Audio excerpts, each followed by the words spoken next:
E aí, galerinha, todo mundo ouvindo aí? Belezura? Ouvindo. Belezura. Belezura, então, legal. Vocês estão bem? Graças a Deus. É isso aí, então. Tem que continuar assim.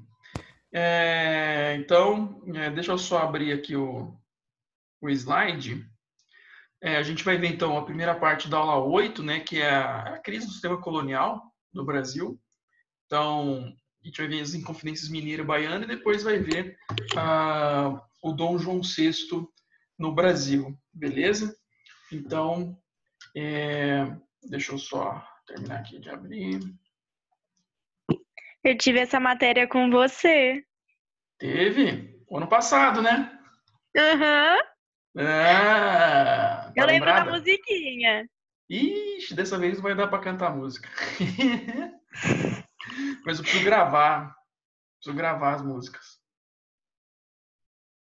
Duro que ficar em casa, a gente fica meio esquisito, né? Dia vira noite, noite vira dia, o tempo vira um aspecto filosófico só.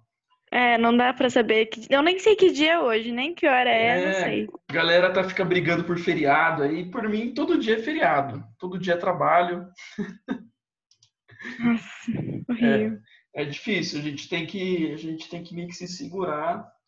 E ainda bem que a gente pode sair de casa ainda, né?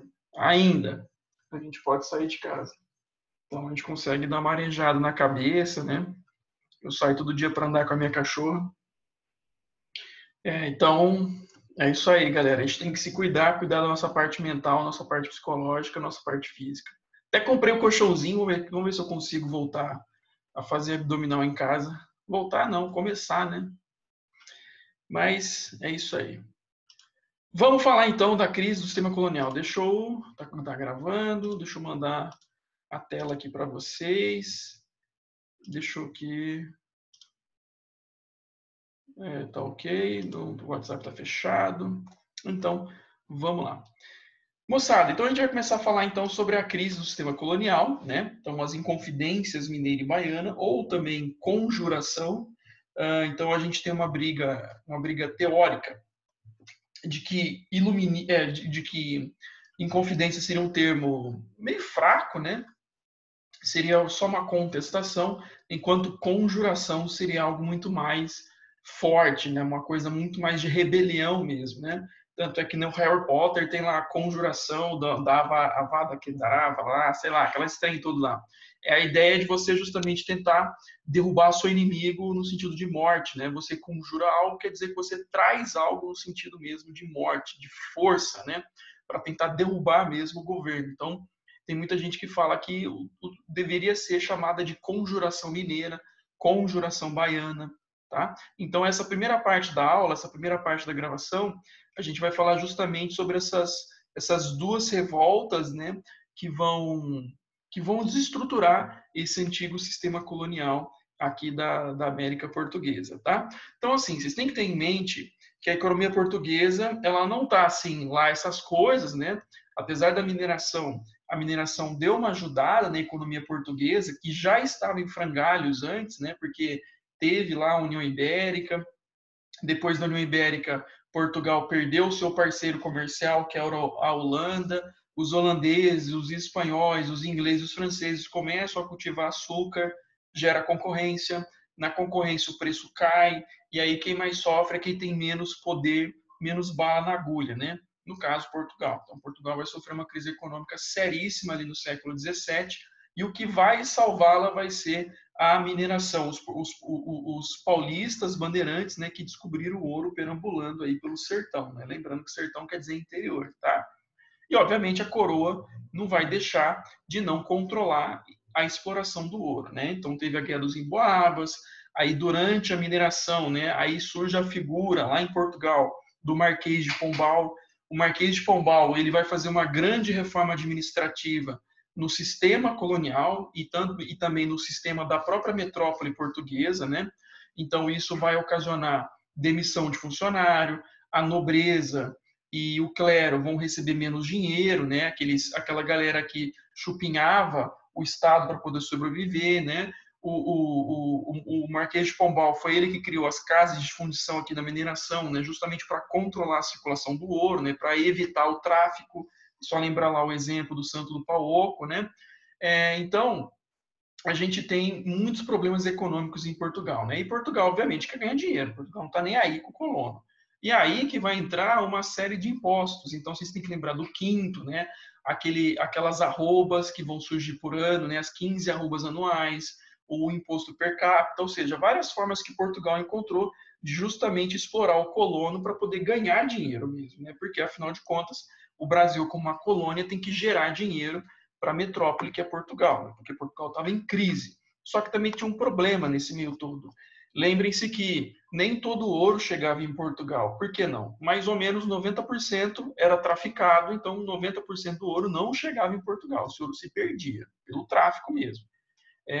E os 10% que iam para Portugal praticamente não ia também, né? Porque ia para pagar dívida com os ingleses lá do Tratado de Mitten, aquelas coisas todas, tá?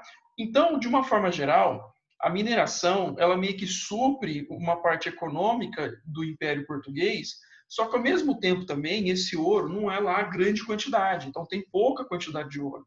Vocês têm que lembrar que esse ouro aqui é aquele ouro de rio, né? O ouro de... Sumiu a palavra agora da minha cabeça. Né? Aquele ouro que o cara fica na cabateia, que é tipo uma peneira no rio, peneirando, né? É aquelas pedrinhas de ouro só, né? Enquanto que a América Espanhola, você tinha lá uma mineração mesmo, você quebrar paredes, blocos de ouro, né? Tanto é que teve pirataria contra os navios espanhóis, enquanto que aqui não tinha assim tanto ouro, né? Era pouco ouro.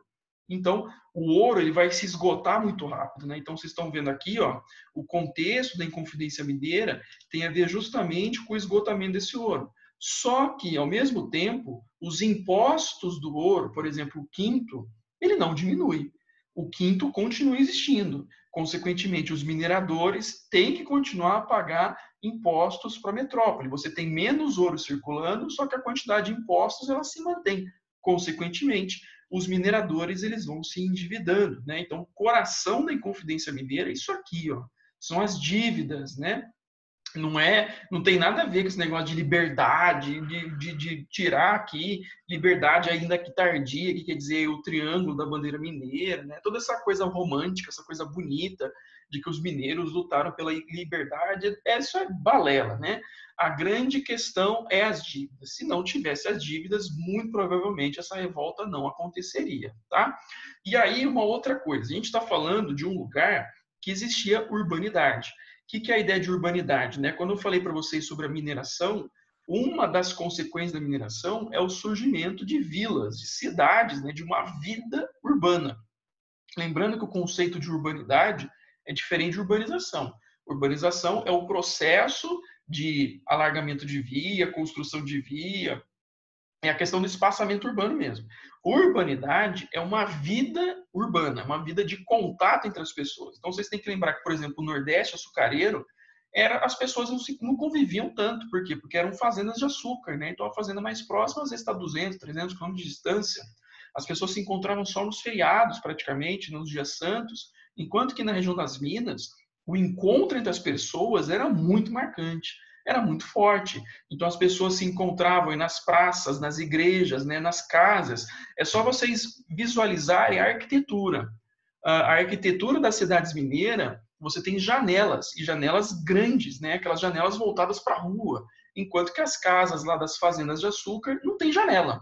Por que não tem janela? Porque o lado de fora é sempre o mesmo, é o trabalho escravo. Enquanto que a vida na cidade, você tem uma multiplicidade de pessoas, você não tem só escravo, você tem o vizinho, a vizinha, você tem o crush, a crush, você tem aquela galera passando ali na cidade e justamente a janela serve para você ver o lado de fora, né? Então, tem uma vida urbana. Você tem as pessoas se reunindo nas casas, em jantares, nos saraus, promoção de leitura, e também aqui você tem a maçonaria. Vocês têm que lembrar que a maçonaria, não sei se alguém, o pai de vocês aí, pertence à maçonaria, algum parente, a maçonaria seria tipo o clube do Bolinha. Quer dizer o quê? Poucas pessoas podem frequentar. Para você frequentar, você tem que ser convidado, tá? E ninguém sabe o que acontece lá dentro. Então, a ideia da maçonaria é como se fosse uma irmandade mesmo, né? Uma tradição europeia que surgiu na França, de que as pessoas se ajudariam, né? As pessoas se ajudariam, todo mundo faz parte do grupo, E você tem rituais ali de irmandade, rituais de cavalaria, né? Rituais de passagem. É uma coisa toda ritualística, mas a ideia é que as pessoas se ajudem. Como é uma organização secreta, ninguém sabe o que acontece lá, a maçonaria vai ser usada justamente para lugar de debate dos revoltosos aí, né, dos conjurados, dos conjuradores, dos inconfidentes, beleza? Então isso é algo marcante tanto na revolta aqui de Minas quanto a revolta da Bahia, a presença da maçonaria. E obviamente quem pode participar da maçonaria é só gente influente da sociedade, nesse caso gente rica também, beleza? Então vamos continuar. E aí o que aconteceria, né? As dívidas elas estão rolando, as dívidas elas estão aumentando, e vocês têm que lembrar que um dos artifícios que o Marquês de Pombal criou era a derrama. O que era a derrama? É você cobrar os impostos atrasados pelas tuas rendas, né? Então, você não está pagando imposto, o governo viria e tomaria as suas posses. Então, lembrando que posse seria casa, escravo, talher, né? Lembrando que talher aqui é coisa chique, né? Coisa francesa da época. Livro também, né? Era caríssimo na época, né? Se hoje já é caro, imagina na época, porque na época era feito tudo na Europa, né? Tudo importado. Aqui você não tinha máquina de copiar livros, que é a imprensa, tá? Você tem vestuário, você tem mobiliário, então você tem muita coisa que poderia ser usada para poder pagar a dívida. E a derrama nunca tinha sido cobrada aqui na região das Minas, né? O Visconde de Barbacena ele seria enviado justamente para cobrar essa derrama, certo? E aí começa a ter toda uma discussão aqui em Minas justamente do que fazer, que eles não vão aceitar perder os seus bens, eles não estão aceitando essa interferência da metrópole, né? Então você tem uma elite mineira que vai se posicionar contra Portugal. Quem era essa elite? Eram intelectuais, né, advogados, filósofos, gente do clero também, né, mineradores, pessoas aí da política local, obviamente que gente aí governadora, que é o caso lá do Tomás Antônio Gonzaga, né? E poetas, né? O próprio Tomás Antônio Gonzaga, Cláudio Manuel da Costa, que é aquela galera lá do arcadismo, tá? Inclusive, eles eram os líderes da revolta. Não tem nada de Tiradentes. Depois, inclusive, a gente vai discutir a figura do Tiradentes, beleza? Na época, já tinha acontecido a independência dos Estados Unidos, né? 1776. Inclusive, o Cláudio Manuel da Costa, ele chegou a trocar correspondência com o Thomas Jefferson. O Thomas Jefferson, que é um dos pais da independência dos Estados Unidos, né?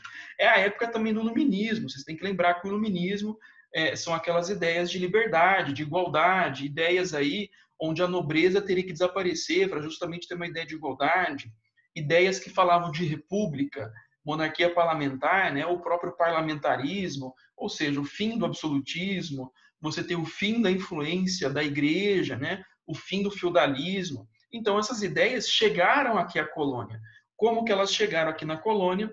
Porque essa galera elite aqui de Minas é uma galera que estudou na Universidade de Coimbra, lá em Portugal, tá? Inclusive pelo Enem, que foi adiado hoje, né? Ninguém sabe quando vai ser, mas vai ser de 30 a 60 dias, muito provavelmente.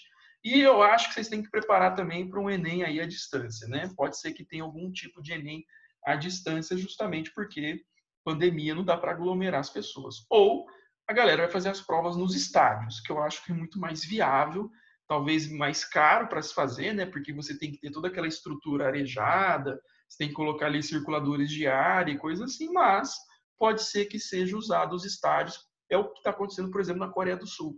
Na Coreia do Sul, a galera está usando os estádios para fazerem as provas. Então, você tem um distanciamento entre as pessoas, o uso de máscara, né? Claro que lá o clima ele favorece, é um clima mais ameno, né? Um clima mais friozinho, enquanto que aqui, outubro e novembro, vai estar um inferno na Terra, né? Enfim, vocês têm que se preparar para essas possibilidades, coisa à distância, ou até mesmo você fazer em grandes lugares, justamente para ter um espaçamento entre os alunos, e também tem que ter a questão da ventilação, né? Você não pode fazer uma prova com 40, 50 pessoas numa sala com ar-condicionado fechado, né? Porque aí o índice da doença ele se propaga mais rápido e mais pessoas são contaminadas, né? Enfim, tendo essa digressão, na Universidade de Coimbra, a galera de Minas, né, que estudou lá, teve contato com o iluminismo. Inclusive, quem ajudou o iluminismo a entrar na Universidade de Coimbra foi o próprio Marquês de Pombal. O Marquês de Pombal, que é considerado um déspota esclarecido. O que quer dizer isso? Ele foi escolhido como primeiro-ministro pelo rei Dom José, né? O rei Dom José I é considerado um déspota esclarecido, onde são pessoas absolutistas que vão usar ideias do iluminismo para fazer uma reforma do sistema administrativo, né? Você tem que lembrar que o iluminismo é contra o absolutismo, mas no caso aí os déspotas, eles vão usar ideias do iluminismo, obviamente, para manterem-se no poder. Então, por exemplo, o absolutismo é mantido, você coloca lá um cara, né, entre aspas, um primeiro-ministro, que seria de um parlamentarismo, e você promove uma série de reformas administrativas e econômicas baseando-se na racionalidade, ou seja, em questões iluministas, né? O Marquês de Pombal fez isso em Portugal, tá? Então, o Marquês de Pombal e Dom José I são considerados déspotas esclarecidos. E como o Marquês de Pombal era fã do iluminismo, claro que fã até certo ponto, né? Ele não é contra a monarquia absolutista. Então, como ele é fã dos ideais iluministas de uma forma geral, ele permitiu que os livros iluministas fossem estudados na Universidade de Coimbra, assim como a criação de cursos de engenharia, né, cursos técnicos, justamente porque o iluminismo valorizava isso. Essa galera estudou em Coimbra e trouxe essas coisas para cá. Então, de uma forma genérica, a gente poderia falar que o Marquês de Pombal ele seria um causador indireto da conjuração mineira, beleza? Em Minas nasce a ideia de um nacionalismo brasileiro, ou seja, as ideias de que, ó, a gente que está aqui, a gente nasceu aqui, a gente tem uma cultura própria, nós somos diferente da galera lá do Reino Português, ou seja, nós somos diferentes dos reinóis, né? Reinóis era um termo da época que se referiam às pessoas do Reino Português. Então, aqui em Minas, a galera fala, não, nós não somos de lá, nós somos daqui, nós somos brasileiros, e aí esse sentimento nacionalista, ele gera uma ideia também de separação, né? Vocês têm que lembrar que todo nacionalismo é separatista, todo nacionalismo é separatista. Se você não tem as características da nação, você, obviamente, vai ser segregado, vai ser separado, vai ser expulso, ou você pode até mesmo ser morto, que é o caso da Primeira e da Segunda Guerra Mundial. E outras, muitas guerras aí fora, tá? Perseguições e por aí vai, né? Então, essa galera revoltosa, eles vão começar a se reunir de forma secreta na maçonaria e coisa assim. E aí, quais são os planos deles, né? Então, isso aqui é importante, beleza? Então, a ideia deles é transformar Minas em uma república. Então, aqui tem uma questão. Não é a independência do Brasil, tá? É a independência de Minas Gerais, certo? Então, isso seria só da região das Minas, né? Porque essa galera é a líder da revolta, né? Essa galera são os mineradores. Essa galera, só eles aí estão fazendo a parada, tá? A capital seria em São João del Rei, surgiria uma universidade em Vila Rica, né, Ouro Preto, e lembrando que a ideia de universidade, estudo, universidade pública, coisa assim, é um ideal iluminista, né? A promoção de manufaturas têxteis, né, e siderurgia, por que isso? Porque eles estão vendo a Inglaterra fazer isso e ganhar muito dinheiro. Então, a ideia deles é promover isso aqui nas Minas Gerais, ou seja, uma proto-industrialização, né? Uma certa industrialização nesse sentido, de promoção de crescimento econômico e sair fora da economia agrícola, né? Ou da economia mineradora. A dívida deles, né, dos mineradores, seriam perdoadas, e aqui mora o coração da revolta, né? A escravidão continuaria, e aqui é um ponto muito importante para diferenciar da revolta da Bahia, tá? Enquanto que os mineiros querem a continuação da escravidão, os baianos vão querer o fim da escravidão. Por quê?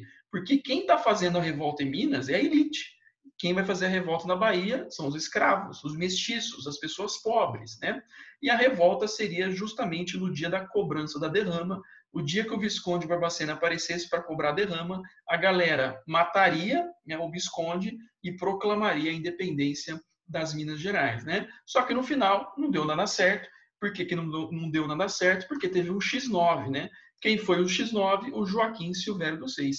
Ele que era um grande endividado, ele chegou lá para a galera de Portugal e falou assim, mano, tem a galera lá que quer se revoltar, ó. Vocês perdoam a minha dívida aí. E eu falo para vocês quem é a galera. Aí o Joaquim Silvério dos Reis teve suas dívidas perdoadas, ele delatou o movimento, todo mundo foi preso antes do movimento acontecer. E no final, algumas pessoas vão ser presas, outras exiladas, né? É o caso do Cláudio Mourão da Costa, que foi exilado para Moçambique, e lá em Moçambique ele vai escrever lá as cartas chilenas, né, que faz parte aí do arcadismo. O Tomás Antônio Gonzaga, ele morreu na prisão, falaram que ele se suicidou, então isso é uma coisa incerta até hoje, né, se ele se suicidou mesmo ou se suicidaram ele, né? E o Tiradentes foi a única pessoa condenada no movimento. Por que ele foi a única pessoa condenada, né? O Tiradentes, olha só a figura física dele, quem ele era, né? Então, o Tiradentes, né?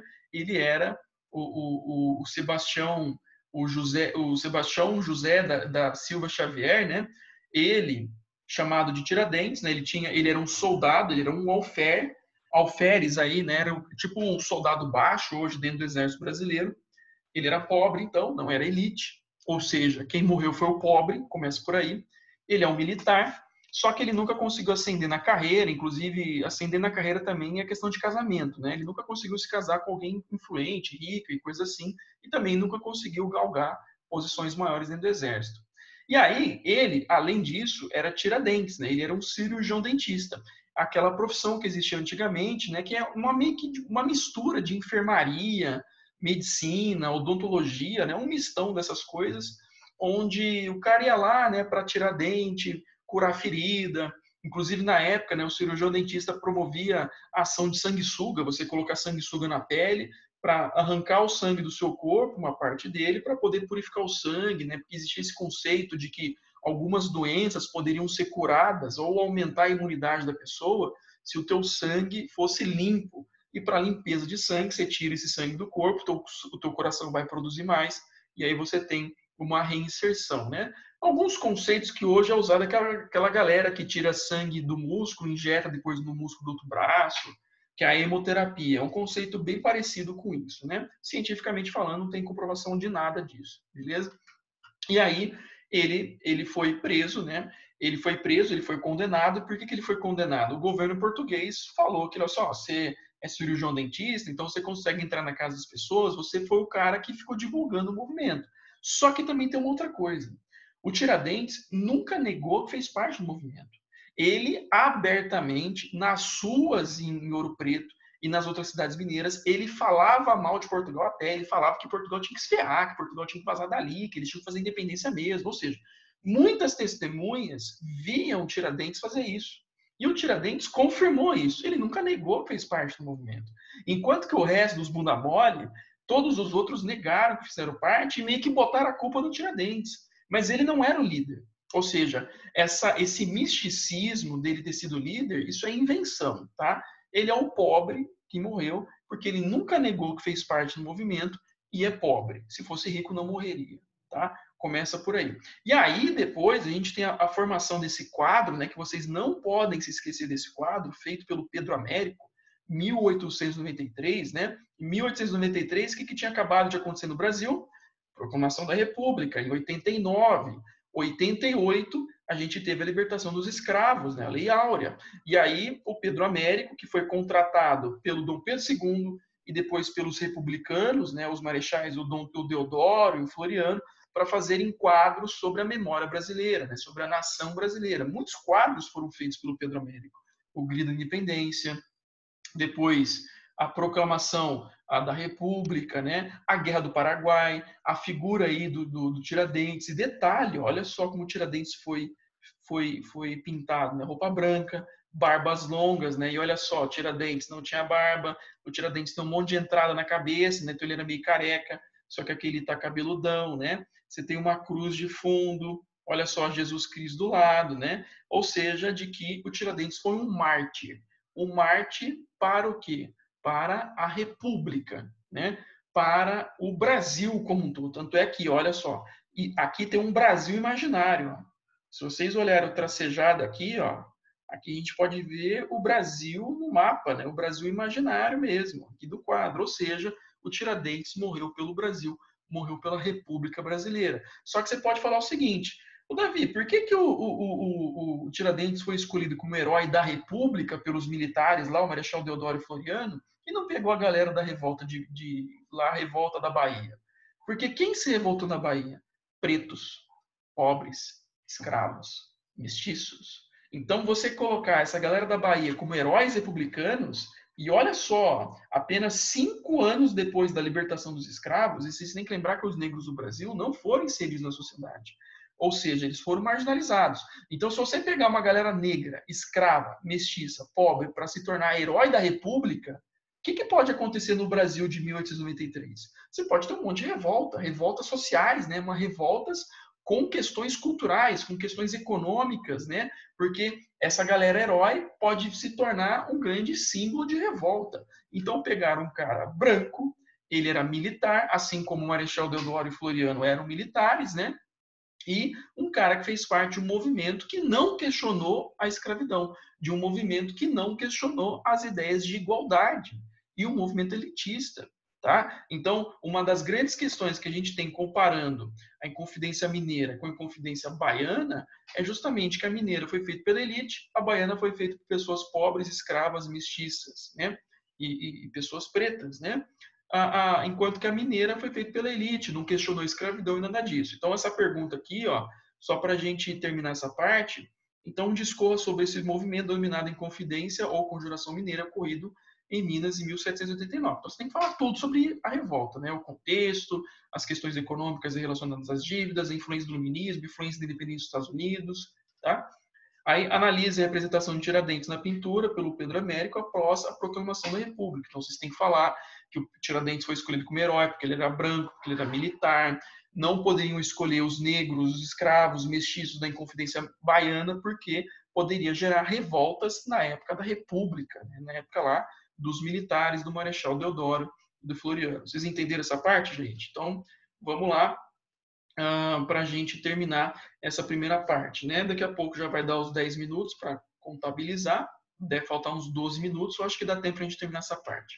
Vamos para a Bahia. Então, a Bahia, 1798, a Bahia estava tendo um problema de alimentos, né? Porque está tendo crise econômica em relação à crise do açúcar.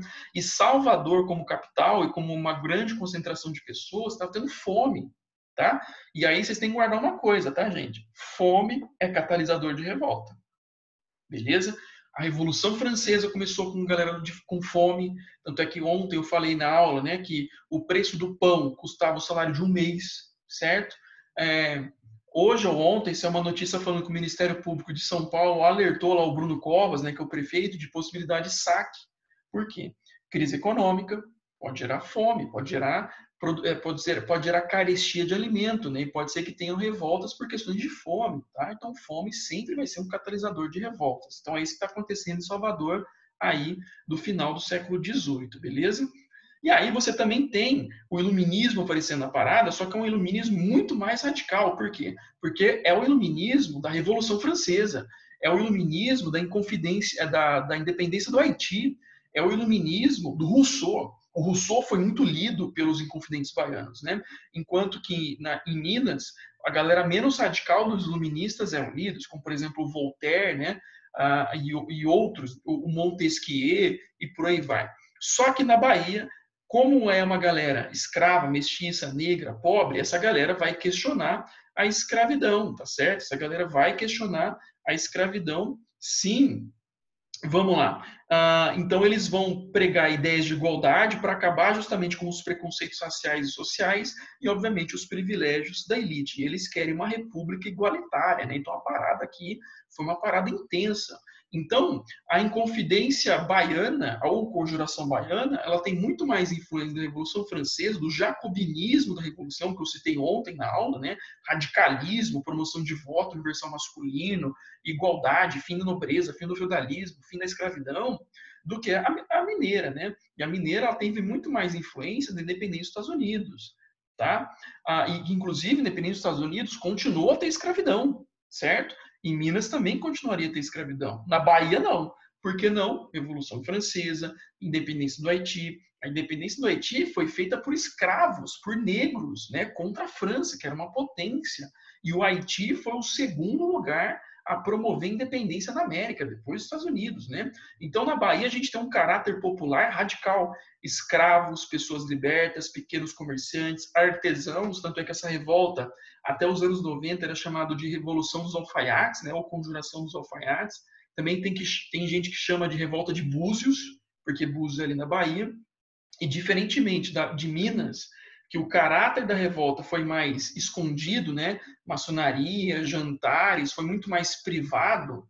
E a Conjuração Baiana foi pública. Panfletos nas ruas, cartazes conclamando a população a se revoltar contra o domínio português, né? Então a gente tem um caráter público da Conjuração Baiana, enquanto que a Conjuração Mineira ela seria mais privada, ela seria mais isolada, né? Aqui também tem uma participação da elite, só que é uma elite que, quando viu que os negros queriam igualdade, fim de privilégios, uma parada radical, é uma galera que quer pisar no freio, né? Então essa elite ela ficou isolada. Aqui também teve a participação da maçonaria, né? Os Cavaleiros da Luz, tá? Onde você tinha aí uma elite intelectual, pessoas mais populares e também elite. O Cipriano Barata era um dos caras aí dos Cavaleiros da Luz que defenderam a Revolução Baiana, porém, aquela revolução pisando o pé no freio, certo? Ou seja, a elite quer a continuação da escravidão, quer manter os privilégios, enquanto que os negros, os escravos, os mestiços, as pessoas pobres, quer porrada. Eles querem tiro, bomba e porrada contra essa galera que não respeita a quarentena, né? Tiro, bomba e porrada, tá? Então, seria isso aí. Certo? Então, essas elites, eles são mais adeptos de uma república liberal, porém mantendo privilégios da elite, né? Então, um medo de uma revolução negra, da mesma forma que aconteceu lá no Haiti, enquanto que a galera pobre, mestiça e negra quer a revolução mesmo. E eles divulgaram isso aí por meio de cartazes, né? No final, Portugal foi inteligente, foi esperto, porque como foi difundido os cartazes, o que o governo fez? O governo foi lá, pegou a letra do cartaz, olha só que inteligência, hein? Pegaram as letras dos cartazes e começaram a comparar nos cartórios, na região aí, né? Nos documentos públicos. E começaram a ver quem escreveu. A letra parecida com aquele, a letra parecida com aquele, a galera começou a ser presa, começou a ser interrogada, você tem ali uns tapas na cara, né? E aí, confissões. E aí chegaram aos caras, os considerados os culpados, o João de Deus, Lucas Dantas, Manuel Faustino, Luiz Gonzaga das Virgens. O que eles eram?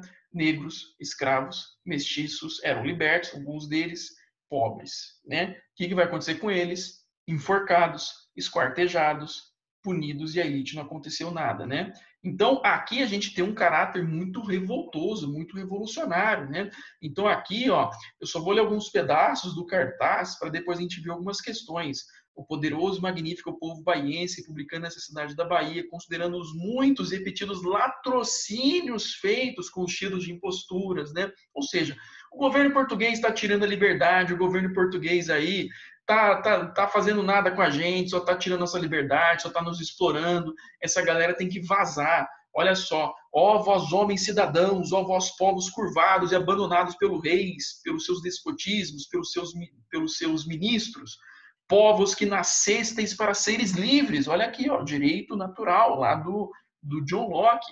Gozar os bons efeitos da liberdade, né? Então fala aqui sobre liberdade, sobre igualdade. Olha só, abismo da escravidão, a bandeira da liberdade tem que ser alçada, e tudo isso para provocar a felicidade do ser humano. Lembrando que o conceito do humanismo é que se você usa a sua nacionalidade, você cresce na vida, você adquire liberdade, e o final da liberdade é você entender o mundo, é você se autogovernar e ser feliz. A felicidade é um dos produtos do iluminismo, tá?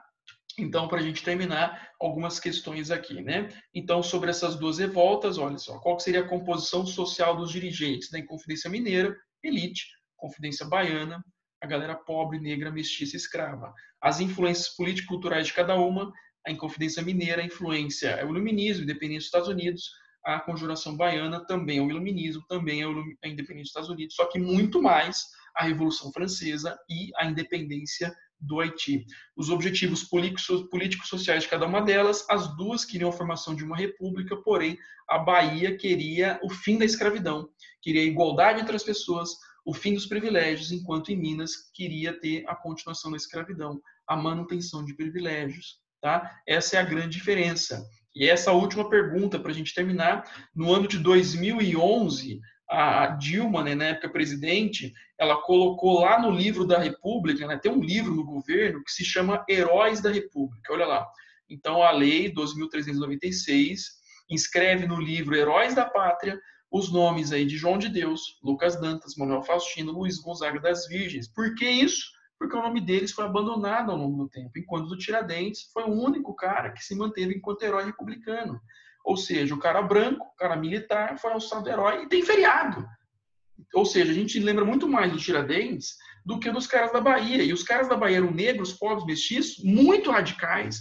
Os caras falam de igualdade, de terminar com os privilégios, os caras foram esquecidos. Ou seja, isso foi intencional.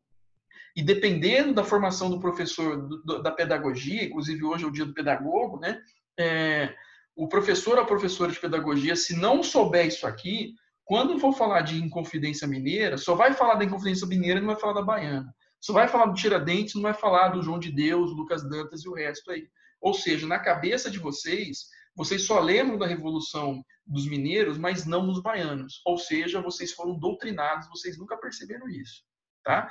Ou seja, quem tem que dar aula de história lá embaixo, no Fundamental 1, tem que ser professor de história, tem que ser formado em história. Inclusive, tem escolas já em Ribeirão que, a partir do 3º ano do Fundamental 1, são especialistas que vão dar aula. Professor de matemática, professor de português, professor de história, para justamente evitar vícios, né?